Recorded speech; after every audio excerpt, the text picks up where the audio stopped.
আসসালামু আলাইকুম ওয়া রাহমাতুল্লাহি ওয়া বারাকাতুহু।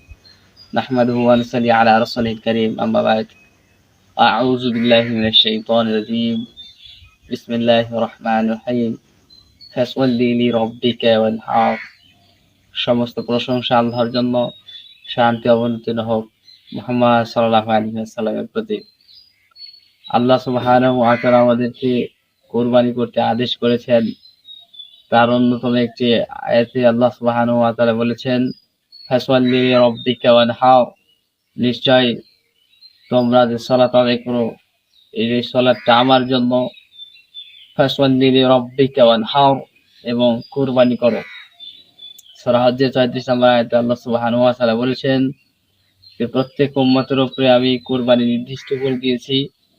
শুধু তোমাদের উপরে তা নয়, প্রত্যেক উম্মতের উপরে আমি কুরবানি নির্দিষ্ট করে দিয়েছি, এবং আমার নাম উচ্চারণ করে তা তোমাদের যে রিজিক দিয়েছি, রিজিকের থেকে তোমরা আল্লাহর নামে ব্যয় করো।